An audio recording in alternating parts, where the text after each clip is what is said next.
Good evening, everyone, and welcome to the Cover One Buffalo podcast. You are joined by your normal co-host, Greg Thompson, but instead of my follically challenged partner, Thank God. Aaron That's a good Quinn, one. we have a new shining example of the Buffalo sports media, Nate Gerry, who took the hat off for a moment for us to share his beautiful flowing locks.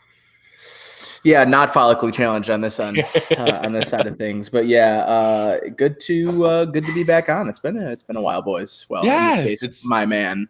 It's been a minute. We appreciate you coming back, going with having fun here in the summer. Got a little bit of time off, and one of the things Aaron and I touched on the last time we had a show was just kind of crossing our fingers that nothing would happen, because pretty much any news that comes up nowadays is always bad. And the good news is there hasn't been any news. No one's got hurt. No one's got arrested. It's actually been pretty boring.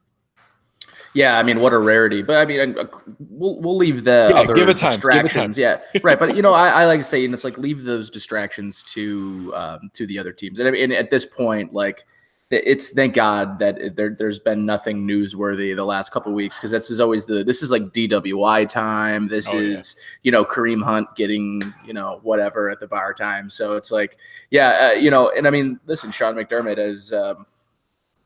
The competition level on this team right now is probably maybe more so driving the culture than the quote unquote culture that's being driven from the coaching staff. Because if you think about it, I mean, each position right now is like 4 or 5 deep at their position. And when you consider that and consider the amount of competition that they're going to have on each position group, like, you can't really afford to be going out during the summer. It's like, you better be in the weight room. Otherwise, some guy's going to take your job.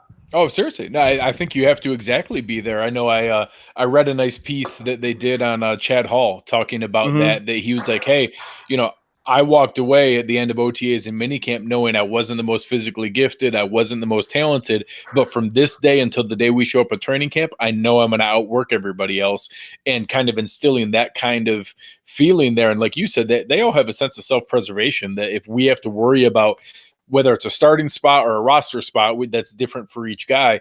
But there's not all that many things rock solid written in pen on this roster, but if you're not Trey White, Gerry Hughes, Tremayne Edmonds, or Josh Allen, you've got somebody breathing down your neck that you got to worry about where that's going to come from and how that's going to work. So I love that approach. And hopefully, again, I'll knock on whatever wood I can find around here. Hopefully that's the way this continues all the way up till camp.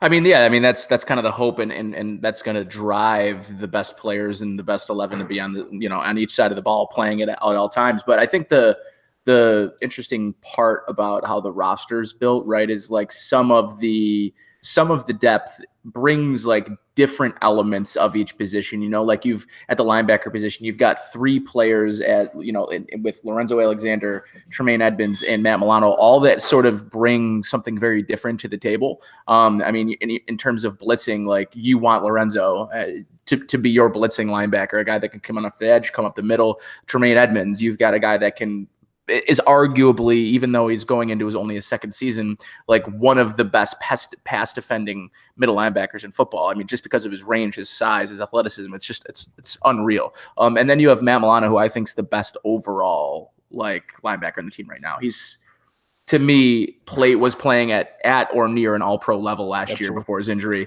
And I think more people this year are going to get a real opportunity to see Matt Milano year 3, all in the same defense. And that's the thing for me. It's like each of these guys have a very unique opportunity that most Bills teams haven't seen in the last, decade, 2 decades, is a third year with the same coach. Yeah, it's shocking. But no, you're right. I think that people have spent a lot of time talking about the versatility on offense, where you have 4 receivers who can play different roles, multiple tight ends, possibly 4 different running backs. But really, you have the same thing on defense. There might have 15, 16, 17 guys who all have a spot or a role, whether it's, a really wide receiver 3-4 wide set that you might have Taron Johnson and EJ Gaines on the field with Kevin Johnson and Trey White. You might have some where they run a lot of 2 tight end, and all of a sudden Saran Neal is playing a lot of big nickel. You have ones where we need to run kind of that NASCAR front, where you might have Zoe dropping down on the defensive line and having it be with both, Ed Oliver and or maybe Shaq Lawson kicking inside to defensive tackle. There's a ton of potential versatility in the way they can line up on defense, not just on offense. And I think that, like you said, that competition, I love the idea of keeping bodies fresh and that you're not worried about guys having to play 85, 90, 95% of the snaps, besides, again, probably Poyer and Hyde, Edmonds and Milano. Those four will be on the field all the time. Probably Trey. Just about everybody else can rotate and stay fresh. You can have a constant rotation. We're obviously going to go down the path of our continued positional preview tonight. We'll talk about the defensive line more in depth, but that kind of idea that you can have different guys moving in, you can keep them fresh. You're able to kind of keep that approach and have attack with pressure plus the versatility depending on what the other offense is showing you. It's just options we haven't seen in a long time. Obviously we haven't watched Ed Oliver play a down of NFL football, albeit, but I think you look at the defensive tackle position as maybe one of the strongest and deepest positions on the entire team, which you look 2 years ago, you definitely could not say that. Yeah. And that just goes, that's a testament to the scouting department. That's a testament to Brandon Beane, because that defensive tackle position was, Kyle Williams and then you have Star Latulippe, who's in year 2, who I think is going to have a really good opportunity. Year 2 or year 3? Is this third? Is this Latulippe's third year? This will be his second, because he was there with right. No, you're right. It's his third, because he was one of the first signings with McDermott, kind of establishing the locker room and going through everything. So he's finished 2 years. This will be going into his third. Yeah, and I think maybe this year, more than any year in the past, he's going to have a 3 technique next to him that is an absolute bulldog stud, like just a blue chip A+ type player that this team hasn't had at 3 techniques since Marcel Darius, but a guy that's far more mature at this age than Darius is now. So you love to see that, because the defensive line is clearly a strength with the depth at each position. We mentioned at the top of the show just how that competition is breeding that sort of culture, that success culture. But like, you just look at down the line, one guy goes down. I mean, it's a really great strength to have 3 guys at the 3 technique, 2 guys at the 1 technique, have at the right outside having 2-3 guys, on the left side having 2 guys. Like that's a big advantage for a team. And especially when you want to keep guys fresh and you have guys like Gerry Hughes who aren't every down defensive ends, that's a nice luxury. Absolutely. Before we jump in, I think we're just about there to really get into the meat and potatoes of it. Just a reminder for everybody, come check out what we have going on at cover1.net. We'll reference a couple of the pieces here during the rundown tonight, but a lot of really good stuff going on. Eric doesn't ever take an off day. He keeps pumping out video regardless of whether it's the 4th of July or what's happening. He's a machine. I don't know that I haven't physically seen that he's human, but I'm going to take humanoid. Take his word for it. He produced Offspring, so I think he's got some human elements to him. That's true. But the content just keeps coming. It's fantastic. So we'll kind of go through a lot of things tonight as we dive into the defensive line. But come on over, take a look. Love being in the Cover One premium Slack. A lot of really good things going on. If you guys have a moment, please jump out and give us a rating or review on iTunes, Spotify, iHeartRadio, Google Play. We're available everywhere. You can download the Cover One app. It really helps us a lot. We do this. All of us have day jobs that we go along and do this because we all enjoy it and love being a part of that. And it really helps us kind of spread the word of what's going on. So before we jump into it, Nate, I know you have a lot of exciting things going on. Anything you want to share with the people? Hosting John Murphy again on Friday. That's awesome. I'll be in for One Bills Live. I was today. We'll be there Friday, and then I will be hosting the afternoon drive show on Monday. I'll be in for Shope and Bulldog on Monday, so Joe DiBiase and myself. And then Tuesday, I will be filling in the morning show for Jeremy. So it's kind of a pretty full week for me at the station, which indicates to me that football season's close, because that's when the work starts to come together. Sure, that's awesome, man. Congratulations. I know people have been loving the takes that you're putting out there and all the work that you're doing. So congratulations on the opportunity. It's Thanks, great to see good people get good chances. Yeah, man. It's and not only that, it's a great time to I said this in 2015 when I first really got on air. 2015 was such a cool time to be doing that. I mean, I grew up just like minutes away from the stadium, right? And there's the cat. He's making his debut. Everybody wants their opportunity. Everybody wants their minute to shine. He wants a little FaceTime for sure. But, living, like a mile from the stadium and watching how bad that team had been for, a decade of like my semi-grown man adult life. It's the 2015 season had the most talent that I could remember in a really long time. Now, I would argue this team's not as talented, but holy cow, is it way better coached. The stability of the organization. And this was kind of a topic today when I left One Bills Live and Sal and Mike came on.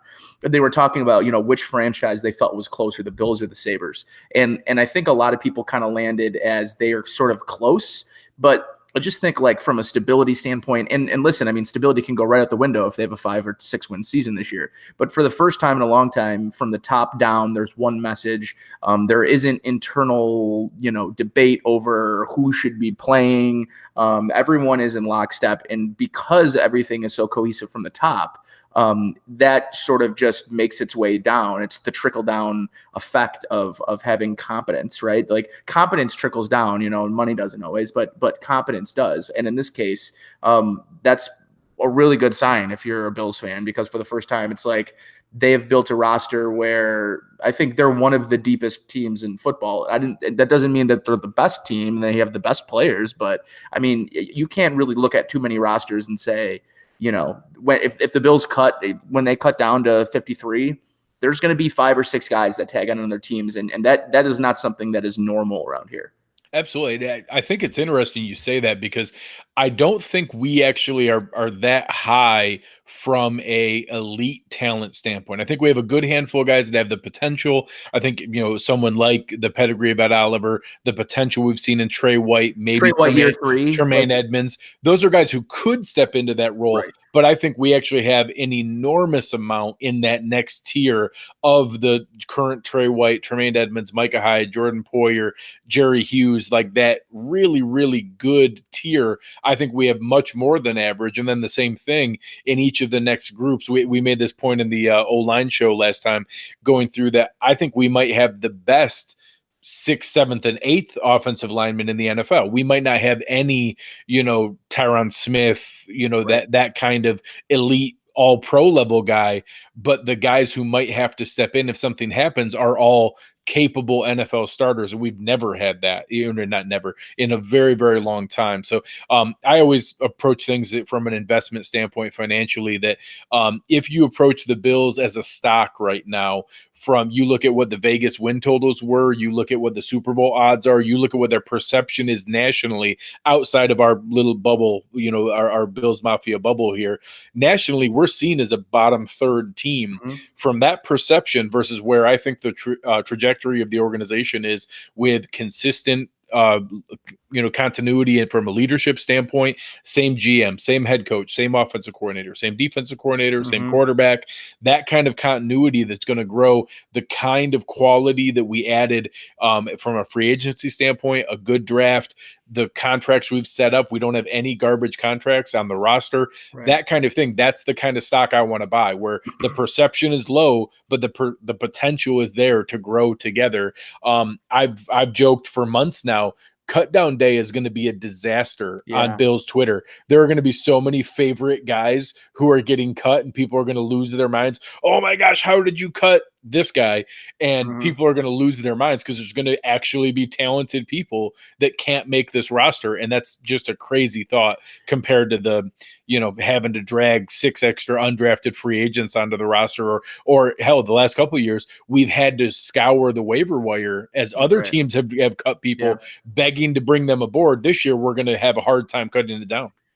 Yeah, and the ultimate X factor in how good a football team is the development of their young players. And year 3, in terms of elite players, it's usually that year 2 to year 3 jump that is the most significant if they're going to be elite. Like that year 1 to year 2, that's the jump we're going to see from Josh Allen this year. It's a very good indicator of what year 3 could be. Like for Tre'Davious White, like you've seen a lot of great can he get it to elite? Year 3, we're going to find out. And if he can, that's a total X factor. If you have the 4th or 5th best corner in football compared to the 12th best corner in football, that's one position where you're like, okay, they have an elite player at that position now. Matt Milano, going into year 3, we saw really nice glimpses at the end of year 1. We saw significant growth in year 2. If he's going to be an elite player, that step will be taken this year. And boom, now you have 2 elite players going into in their 3rd year of play. They still, each of them with at least 1 year, and Tre'Davious White with that 5th year option. All of a sudden, and then we're not even talking about, Tremayne Edmonds. We're not talking about, we're not talking about Gerry Hughes, the guys that are already established. Yeah, even guys who have been kind of iffy are going into their 3rd year, like Zay Jones and Dion Dawkins. Right. This is going to be a very, now I'm not predicting that they both all of a sudden everything clicks and they're fantastic, but if they're going to put it together, we're going to know this year. We're going to know this year. We're going to have an idea. Are they guys we want to look at extending? Are they guys we want to have those kind of discussions with going into their 4th years? Both of them being second round picks, don't have that 5th year option. So that's the kind of decision they're going to be looking at, the same way we just did with Gerry Hughes. I hope that at this point next year, we're talking about wanting to extend Jordan Poyer, wanting to extend Matt Milano, hopefully wanting to extend Zay Jones and Dion Dawkins, because they've all played well. And next spring, we're trying to debate, can we afford to re-sign all these talented guys? That's the kind of problem we haven't had in a long time. And the answer will be yes. I don't think that'll be a problem. And that's the luxury of having a quarterback. They've got money to spend, and they've got a rookie quarterback or a guy in a rookie contract. And, you're going to have guys like LaShawn McCoy off the books, some of your higher ticket guys that, hey, listen, if LaShawn McCoy has a Pro Bowl level season this year, you can bet that they'll absolutely consider bringing him back on a 2-year contract or something. If he looks like the Shady McCoy of 2 years ago, that's sort of the X factor that nobody's also considering, right? We talked about guys that everyone's writing it off. Everyone's just, that's exactly right. And all of a sudden, did you see that video of Frank Gore today? My man is not. That guy's not slowing down, okay? Like that guy could run for 1,000 yards this year. So you look at between him and it's kind of like a punchline because they're the 2 oldest running backs in the league, and whatever. I think at the beginning, when the signing happened, they signed Frank Gore. To where I am right now, I'm a very different place about what his signing means, which is a good thing. I've characterized it the same way. At a cornerback standpoint, would I be happy if our only option was Levi Wallace or only Kevin Johnson or only EJ Gaines? No, but do I think the 3 of them can cobble together one good cornerback 2 season? Absolutely. Yeah. Would I be ecstatic if our only options were LaShawn McCoy or Frank Gore or Devin Singletary or TJ Yeldon? No. But do I think the 4 of them can cobble together an NFL backfield? Absolutely. Yeah. And it's that kind of depth that we have that, we have a lot of those kind of situations. The same idea. We don't have a Julio Jones. We don't have a DeAndre Hopkins or an Odell Beckham Jr. But the fact that I don't know if our 3rd and 4th receivers are Zay Jones and John Brown or Cole Beasley and Robert Foster, or who ends up 3rd and 4th in that pecking order, that's a nice depth area to have. That's better than most teams' 3rd and 4th receivers. So, we don't have the top end talent in a lot of those spots, but we have really good depth as it goes down. If some of those things really shake out, especially some of the things we've completely written off, we'll get into one of them, probably 2 of them here in the defensive line, and guys like Shady that I think people have moved on from. The same idea as Zay Jones and Dion Dawkins. I think a lot of people have kind of moved on from that, and there's still a lot of potential there for those to be able to dig into it.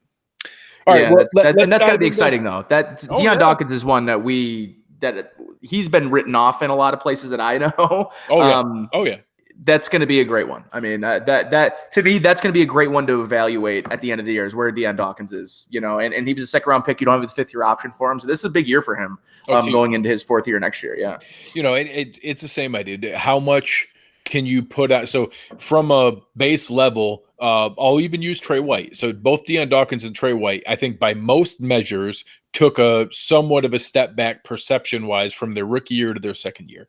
Dion Dawkins obviously had revolving doors next to him, lost Richie Incognito and Eric Wood making all the calls, Richie Incognito consistently helping at a Pro Bowl level right next to him. He lost that. Now, Is that still incumbent on him to perform well? Sure, but that's absolutely an impact. And now we're stepping that up by adding back in Mitch Morse and having a better guard.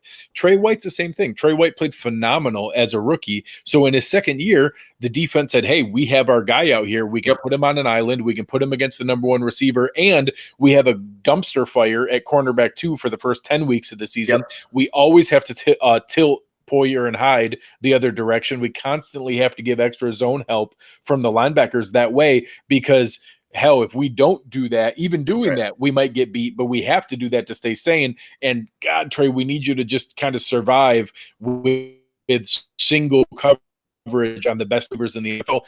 And he held up pretty damn well. Now, from a perception standpoint, did that come off as though it looked like a slight step back? Sure. But really, he was put in an unbelievably difficult situation and then performed pretty well. Now, would it have been cool if he also had a Darrelle Revis shut down all-pro season on top of that? Sure. But it's not like he had some disastrous season. He played pretty well in an incredibly difficult situation. And now we might not have to do that. We might have a little more talent opposite him. We might have a little more pressure from the defensive line. We can be a little more even-handed from the safety standpoint and be able to give support coverage there to help both the corners out. And all of a sudden, he might be able to be put in a position to look like the shutdown corner that many people saw him as. So your call that maybe now from a perception standpoint, he looks like the fourth or fifth best corner in the league, I think is a lot more feasible and on the table now versus kind of that isolated spot he was in last year where he had to carry all the weight by himself. That's right.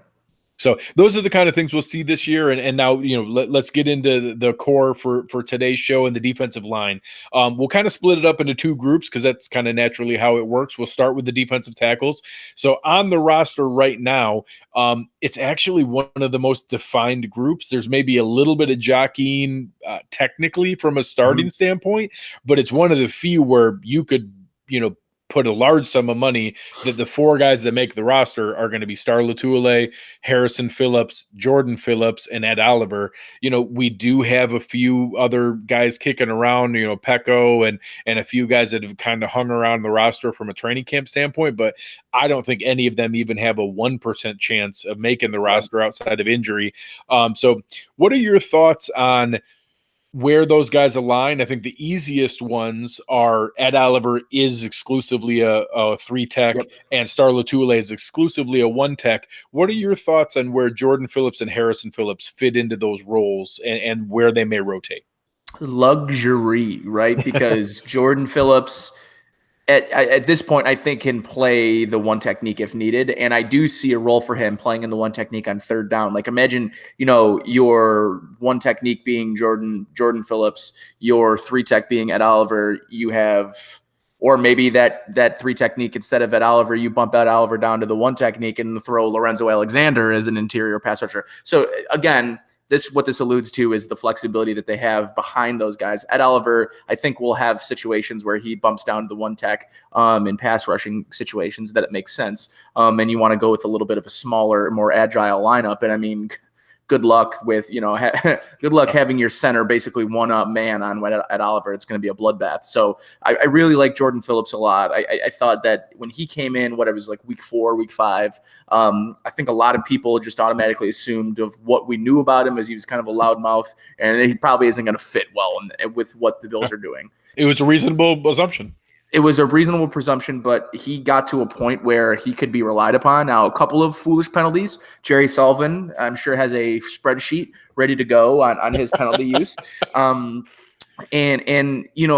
from his standpoint, I think he's a lock. I think he's your third in rotation. Harrison Phillips, obviously their 3rd-round pick a year ago, a guy that they really like in and out of not only on the field but off the field as well in the locker room. Great type of guy that you want in there. Can play the 1-tech, doesn't necessarily have the size to do it, but he plays with a kind of demeanor where he'll be able to come in for Star. I think Star Latuile is probably going to play the biggest snap count of the team at the 1 technique position. I see him playing, I think last year he ended up right around like 63% of the plays last year. I could see that number going up to 67 to 70. this year, that they'll want to have a healthy rotation, of course.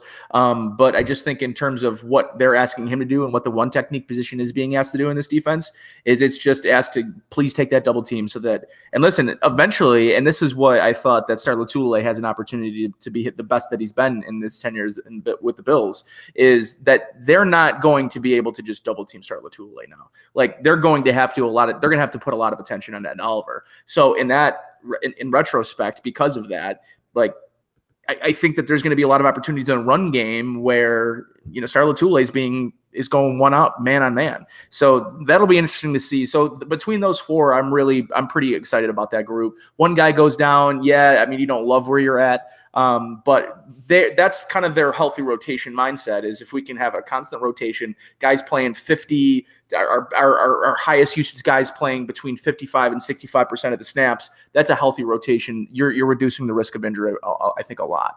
Yeah, it's kind of funny that the stereotypical builds of the player, I think, confuse people with the two Phillips guys, is that you don't normally see a 6'6", 324-pound three tech. And then Harrison Phillips looks so much like Kyle Williams that people assume, oh, he must be the quick penetrating three tech guy. And really he is a one tech. So it's kind of funny that you would just, your snap judgment look at them, you'd assume they're the opposite, but really Jordan Phillips is pretty exclusively a three tech guy. I think he could maybe play some of the, third and long other area where they're both penetrating and you're not worried about holding up for the run. But he has a great first step for a guy his size. And then Harrison Phillips hasn't really shown that yet, but is really stout holding up against the run and can take some snaps at the three tech. He can, and if we need to, he has probably a little more versatility than the other guys. But I agree. I think that having that kind of healthy rotation is going to allow Star Lotulelei to play well. Star Lotulelei is never going to be some 10-sack penetrating monster, but he's going to play his role, and especially when you have a guy with the potential of Ed Oliver, and I'm trying to guard myself. Madden put him out as the second best rookie, so he's obviously that's right in line for Rookie of the Year. But I try to guard myself from getting too ahead of myself. But a guy with that kind of potential who can have that kind of really devastating first step penetration, and then you have a guy that eats up double teams like Star Lotulelei, where now you can't double team them both. So either you're going to let Star walk the guard back into your quarterback, or you're going to double team Star and you're going to bet that your guard is quick enough to keep up with Ed Oliver's first step.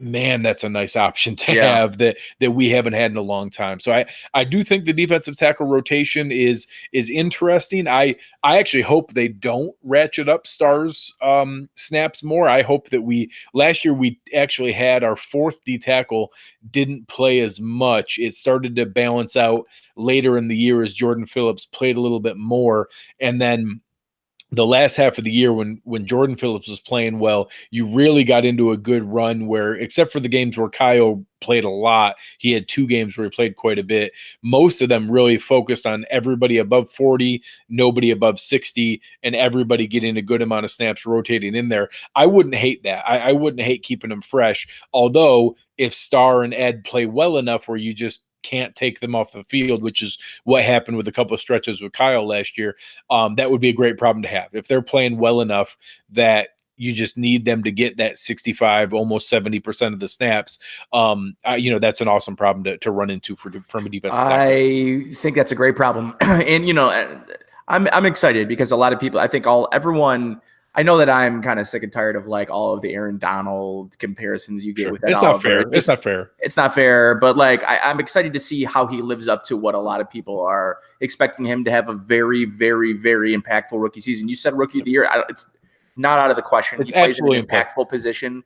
The three technique is right now turning into, it's funny. Every couple of years there's a shift. For a long time it was the left tackle and it was your defensive end. And now it's like there's a premium on offensive linemen just in general, right? Like not just your left tackle, but in some cases it's more important to have a guy on the right side, having a guy at the middle. Yeah. Three technique, because of the lack of elite players at the position, there is a premium to it. And, if Ed Oliver is half of Aaron Donald, 3/4 of Aaron Donald, the Bills are going to have a really great player on their hands. Oh, absolutely. I think that it's a fantastic situation to put him into where we don't need him to come in and play 75% of the snaps. We don't need him to come in and be the savior of anything. He's just a nice bonus of what is already a talented defense. We have a really strong secondary. We'll get to that in 2 weeks show here, but going through the DBs that we have is really deep to be able to provide that kind of coverage where, we might get a couple of those second effort sacks and things like that. And those are some of the stats you need to rack up to win some of those kind of awards. But I think he's coming in with enough attention that if he gets off to an early start, especially with the way the Bills schedule opens up, some of the teams we start with, you're talking about the Jets, Giants, and Bengals. Those were 3 of the bottom 10 offensive lines in the NFL. That could be kind of a fun start to be able to have him kind of show out from a initial, introduction standpoint. Yeah, and the last thing I'll say about this unit is I think, it's interesting because we talked about the coaching, right? Like how this is going to be the 3rd year of the same regime, the same defensive coordinator, and those impactful coaching positions have all really maintained that continuity. This is a year where a guy like Star Lotulelei, right? Like a guy to me like Harrison Phillips. Like, again, we just start going across the roster and you think about some of these players and how that they're young enough that there's still some of that ceiling they can chip away at and get to. So, that position, I think we're thinking one thing right now.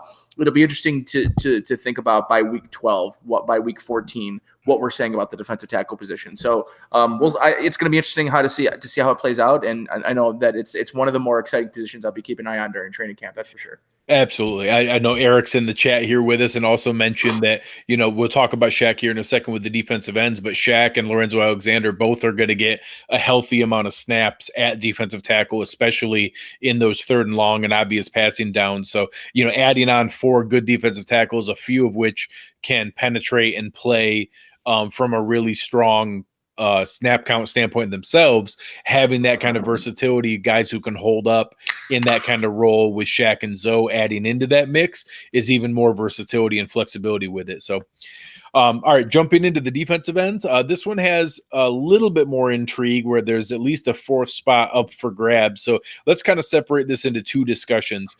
We obviously have our defined top 3. You have Gerry Hughes, who just got a well-deserved extension. He was under contract through this year, and then it was expiring. He had 2 more years added on, making it a 3-year total deal. Excited to see him brought back in and staying with the Bills through what I think with the defensive line rotation they have can be 3 very productive years, even though that's going to be at age 31, 32, and 33. I think they can keep his snap count manageable and do that. And then you get into 2 guys who are maybe 2 of the most polarizing guys on the roster from expectations and what you expect with Shaq Lawson and Trent Murphy. So I know Rob Quinn did a nice write-up on X factors on the roster outside of Josh Allen, and Trent Murphy was one of the guys he brought up there, and that Leslie Frazier has made a lot of comments on him as far as how different he looks being fully healthy all offseason, how quick and lean he's moving through the drills. So I know, talk about Gerry, or whether it's, kind of picking your poison between whether you're a Trent Murphy guy or a Shaq Lawson guy. What are your thoughts on those top 3 and where that kind of puts the Bills from a potential pass rush standpoint? It's an interesting position because I think it's clearly defined your top 2 guys in being Trent Murphy and Gerry Hughes. The thing that I like about Shaq Lawson is he's very different from those 2. Those 2 have a lot of similarities in the style in which they rush the passer. This team doesn't have that just blue chip pass rusher, a guy that is capable of 15 sacks. Gerry Hughes dominated play at times last year with his ability to move the pocket and make an impact on the pocket. The problem is I think that to ask Gerry Hughes to be better than he was last year is probably asking a lot. Sure. He may be just as good or slightly less, but I think that's a reasonable expectation for him. I think him getting better at this point in his career is a large ask. But we've been wrong about Gerry Hughes before. A couple years ago, I think a lot of us thought that he was ready to take a step back, and he had arguably the best year of his career last year. Trent Murphy's interesting. I think you could see it where technically on paper, you have Gerry Hughes take a slight step back in production, but the overall defensive line or the overall team has more pressures, more sacks. It's just not all on him.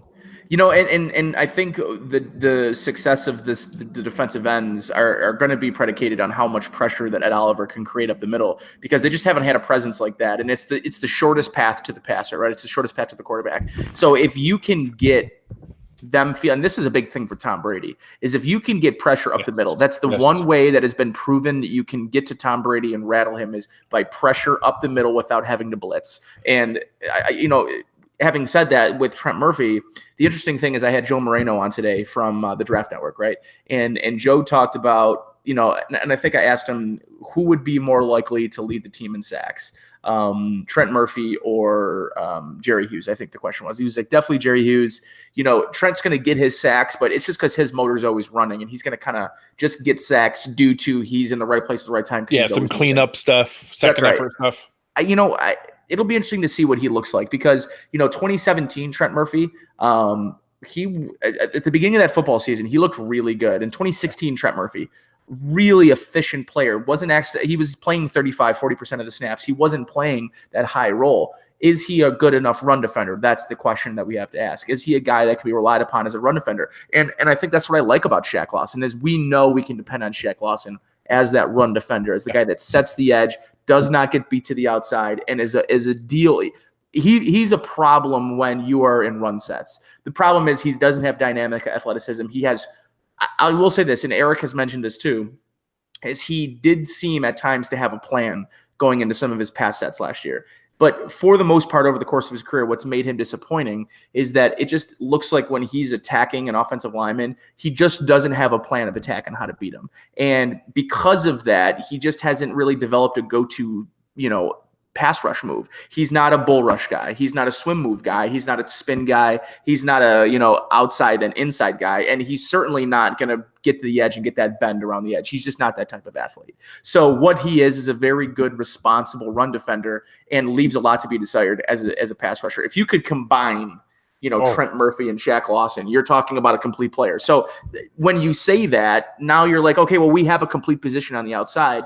Can this coach staff, can Leslie Frazier make sure that they're on the field in those right situations that benefit the defense the most? That's going to be the question for me about the defensive tackle or the defensive end position. And then, the guy that you didn't mention that I think really, and there's some other guys that we're going to get down on this list, but the one guy that I've always really sort of appreciated is Eddie Yarborough, a guy that just is just the kind of a steady, consummate pro.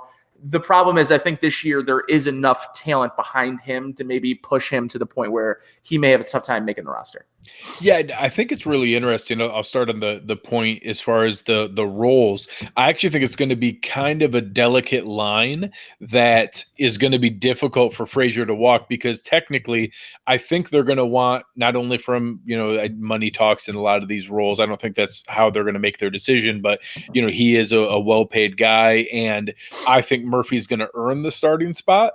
But technically, from a role standpoint, it makes more sense for Shaq to be the first down guy, to be out there for rundowns. So I actually think you're going to see Trent Murphy start with Gerry, but then through the rest of the game, you're going to see the first guy on the field at the beginning of a drive be Shaq Lawson for the rundowns, and then you're going to have Trent Murphy coming in. So I actually think that you're going to have Shaq playing more of this traditional starting defensive end role, but probably closer to the 40% of snaps, whereas Trent Murphy is going to play more of the situational role, but is going to play more of the 50 to 55% of snaps and be out there longer. So I actually think that's going to be the kind of delicate line of how they balance those back and forth.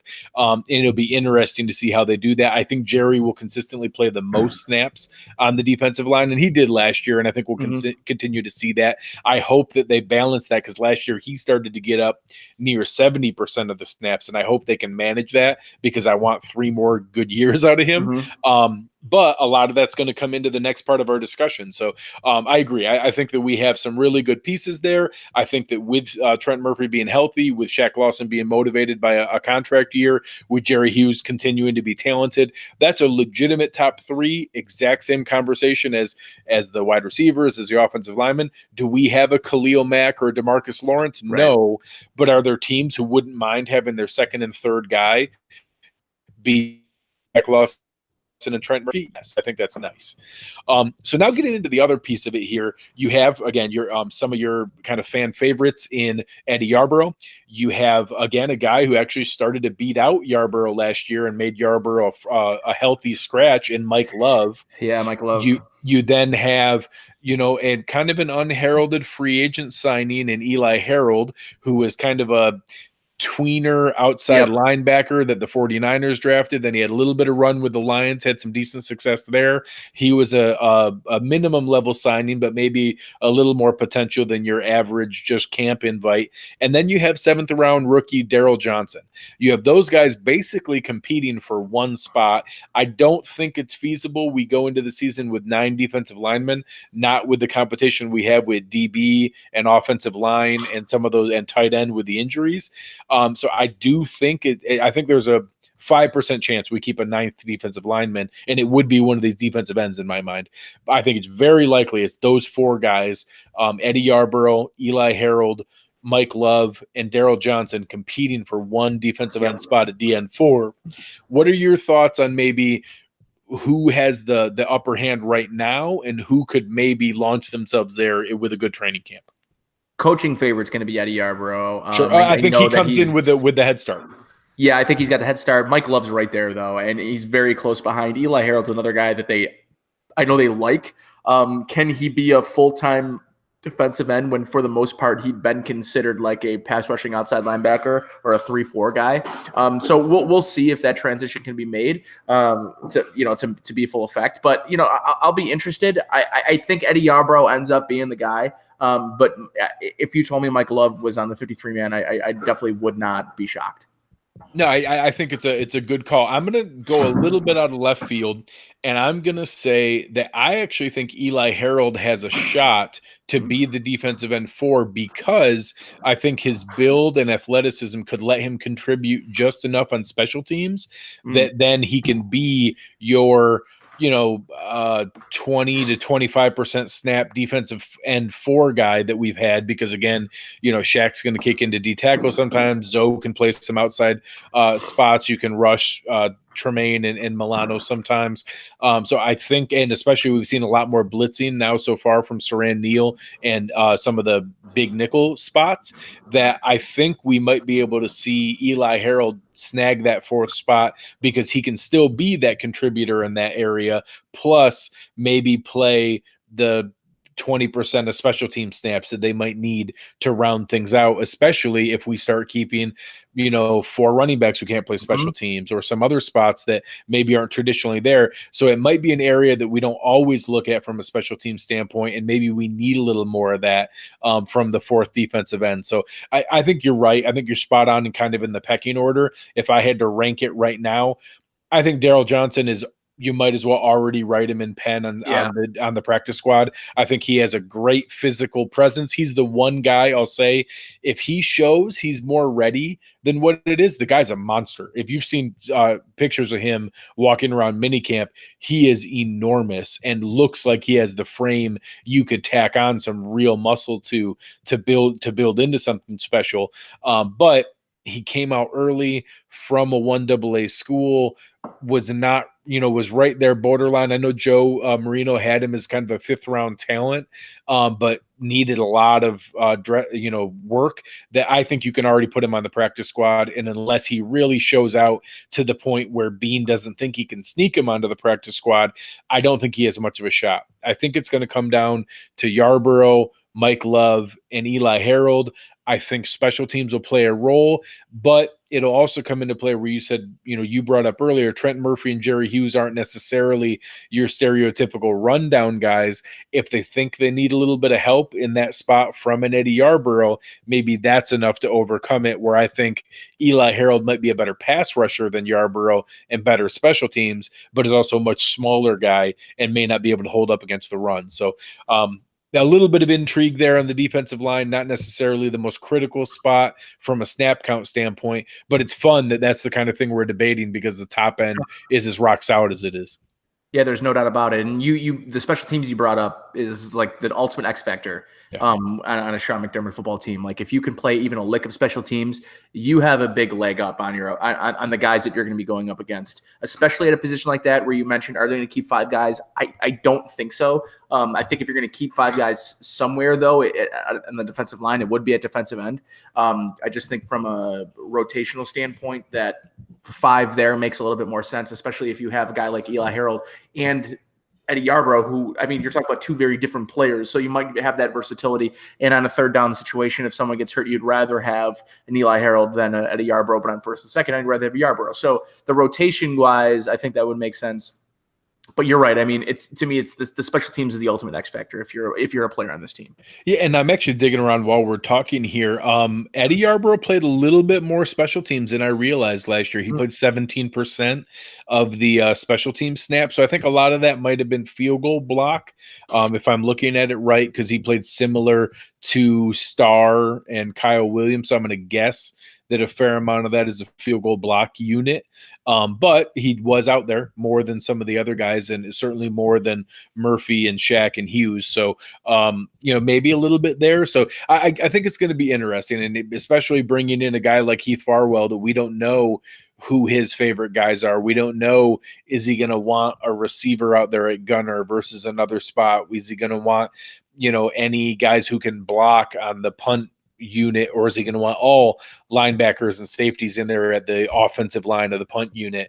It's going to be interesting. We don't know what his preferences are because he was the assistant special teams coach out in Carolina. So this is his first time really running the show. So I think it's going to be interesting to see what his preferences are. And on top of that, how much autonomy Sean McDermott gives him. Is he allowing him to make some of those calls? Because I think on a lot of teams, that 48th to 53rd guy is a lot of times called by the special teams coordinator. So I don't know that he's going to be in the spot to be outright making the decision, but I feel confident he's going to have input when it's a tiebreaker coming down to, hey, do we keep Saran Neal versus a 6th or 7th wide receiver versus a 9th defensive lineman versus an extra offensive lineman?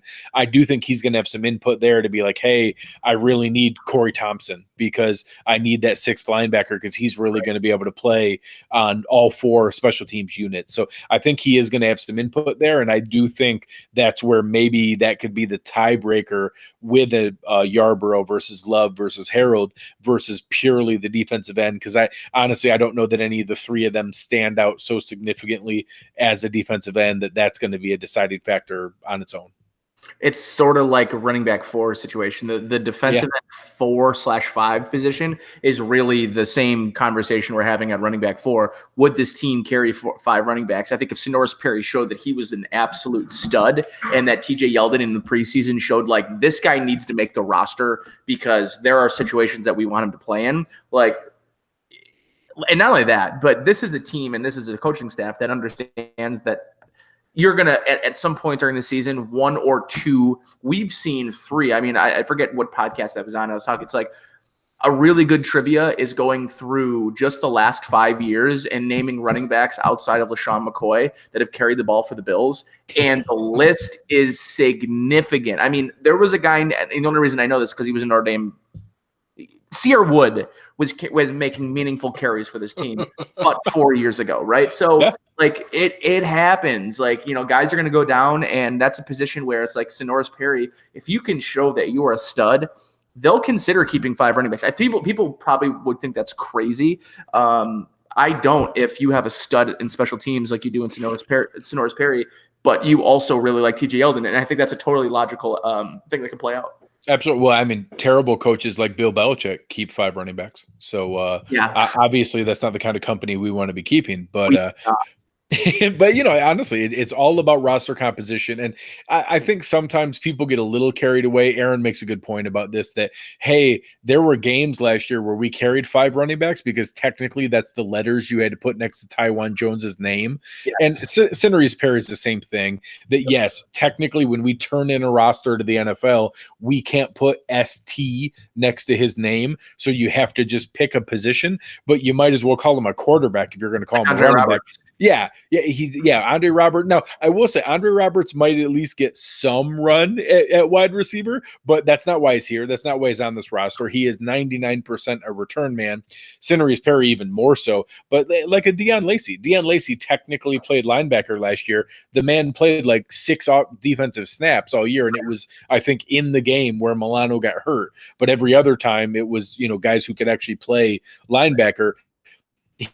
He was on this roster to play special teams, but when you turn in the roster to the NFL, you can't put ST next to a name. So some of those spots, I think that the last 5 or 6 spots there, whether it technically looks like a 5th running back, or I've made the point that I think that some of the guys that people like Isaiah McKenzie, Ray McLeod, David Sills even are probably better receivers than what a Duke Williams might be. But I think Duke Williams' physicality might allow him to be enough of a wide receiver and then play special teams. And that if that's the reason he makes the roster as the 6th wide receiver, that might be enough for him to make it there. And then I think that is going to carry weight, especially with if we carry a 5th or a 6th linebacker, some of those extra spots. I think that's going to be actually Wyatt Teller's biggest competition. Is that if Wyatt Teller wants to hang on this roster as the 9th offensive lineman, he's going to have to show enough potential that they can't cut him, because I guarantee that Heath Farwell is going to be lobbying for that Cinere's Perry, for that Corey Thompson, for that extra, whether it's Raphael Bush, Saran Neal, Dean Marlowe, whoever that 5th safety is. He's going to be lobbying for those guys over, in my mind, probably a David Sills, probably a Jason Kroom, probably a Wyatt Teller, who fans might associate to a more valuable position because, that's a potential. Wyatt Teller started 5 games for us at guard, or hey, TJ Yeldon might be able to come in and be a feature back if we need him to, or hey, David Sills looked great at West Virginia. He might be a good wide receiver. Yeah, but they're not going to contribute the way a guy that doesn't have a sexy name like a Julian Stanford or a Dion Lacy or a Corey Thompson. They're going to play way more snaps on game day because they can contribute on special teams. So some of those are actually going to be the ones that I think are going to light Twitter on fire on cut down day, because people are going to lose their minds that, oh my God, we cut David Sills to keep Julian Stanford. Yeah, Julian Stanford helps the team more on game day. But those are unpopular decisions, but they're ones that they kept Robert Foster because of that. And, I did not think Robert Foster was going to make that roster coming out of camp. I did not believe that he could make it. I thought Rod Streeter outplayed him, out-hustled him, did everything he could to make the roster over him, and he didn't. And it wasn't because of special teams, but it just goes to show you that sometimes that guys with developmental qualities, guys like you're talking about with Wyatt Teller, you need to show enough potential that you need to scave off a special teams guy in lieu of having a young player continue to develop on the 53. Yeah, and that's going to be part of what we're doing here. We have some good dialogue going in the chat, and a lot of the guys are bringing up that's going to be a big piece of this is who can we afford to get onto the practice squad versus who helps the roster on game day. And that line, man. It really is. And there's going to be a lot of that. And we're going to have those arguments about, what if Tyree Jackson has a good preseason? What if David Sills really flashes? What if Daryl Johnson has a couple sacks in the 3rd preseason game? Some of those are going to be really tough to be able to gauge who can we afford to expose to waivers and be able to put that in there. I would love to see those kind of guys. I think David Sills doesn't have an NFL body yet, and that he's going to need a year of NFL nutritionists and weight room work, and that he might have potential down the line. I'd love to sneak him on there. Tyree Jackson's the exact same thing. I'd love to have him as our quarterback 3, but our quarterback 3 from the practice squad. I think Daryl Johnson has the potential to be able to really contribute to this team, and has the skills and the build to do that. I would love to see him do that from the practice squad. Now, that's easy for me to say. Hell, I'd love to sneak Wyatt Teller onto the practice squad. That's easy for me to say, but those are all names that are not foreign to maybe besides Daryl Johnson. Those are names that are on NFL radars and are going to be at risk of being picked up outside of here. So as Dustin just said, that is a great problem to have and something that the Bills have not had in a long, long time. So I'm excited to see where that goes and what that's going to allow us to do. But appreciate your time tonight, Nate. It's really been a fun talk. Love having you back on here. Love seeing the great things that you're doing with WGR. It's really exciting to see a talented guy get the opportunities that you're getting here across all the the different shows and across their platform. So congratulations, very well deserved, and very excited to see what the future holds for you. Thanks, brother. Appreciate it. Here's the thing. We're pretty close, man. I mean, we're like 20 days, pretty much, 20 something days, 22, I think. And it'll be exciting how this whole process plays out. Make sure you stay tuned. We're going to have some great content in the next couple of weeks. Eric will be in town, so some of the old boys will be back together, but Eric will also be here for training camp. And Eric and I have some stuff planned for training camp, live spots, things like that, right from St. John Fisher. So stay tuned for that. Eric and I usually training camp time. We're going to do a lot of film breakdown. We're going to do a lot of what we're seeing out in the field during the practices, recapping a lot of that. So this is really one of the best places and one of the best platforms that you can get training camp coverage from, because you have guys that are there. You have guys who understand what they're seeing at practice, that they can implement and sort of project with. So I'm really excited for training camp. I know once the preseason comes and Eric gets some new film, like watch out. The content's going to be nuts. Once the preseason games comes on and we get another eye in the sky, and get some new film on there. So I'm really excited for it. Absolutely. I think that Eric has access to some like black market of film that nobody else knows existed. He's crazy. Cloud. Yeah, seriously, it's in the cloud somewhere. I don't know how that works. Now I'm excited as well. I'm going to be up there the first weekend, kind of joining you guys for the first ones at St. John Fisher. Looking forward to that. I'm also going to have the good fortune. I'm going to be heading over to the joint practices that they have with the Carolina Panthers, because luckily Wofford College is about an hour away from my house. So I'm really excited, going to drive over there for both days. Between Rochester and Buffalo. That's perfect. That's like the exact thing. It's nice. Right there in the middle. So, looking forward to it. We're going to have a lot of great things here. Really enjoy it. Had an awesome chat tonight, guys. Again, if you have a minute, please go out, give us a review, give us a rating. We work really hard to be able to bring this stuff to you guys, and it means a lot to be able to go out there and give us a little bit of attention and share the message with other people that are out there. We love being able to talk with you guys. Had an awesome chat tonight. Some really smart dialogue in there. Really appreciate it. Love having you on, Nate. Really appreciate the time here. I know we had a couple things last minute for that Aaron wasn't able to join, but he'll be able to be back with us again next week. So next week we'll be jumping into our linebackers and then continue on with our positional preview. But you can find Nate on the Twitter machine at Nate Geary WGR. Again, watch for him this Friday on the One Bills Live, taking the drive show coming in next week. A lot of exciting things from Nate. Keep an eye out for everything that he has going on. You can find me on Twitter at Greg Thompson, GregTompsett. Really appreciate all your guys' support and everything that's been going on. Anything to close out the show for the people, Nate? Yeah, last one. This is like my PTI FaceTime moment right here. RIP to Jared Lorenzen, who died today. Just terrible, 38 years old, one of my favorite college players of all time, big lefty.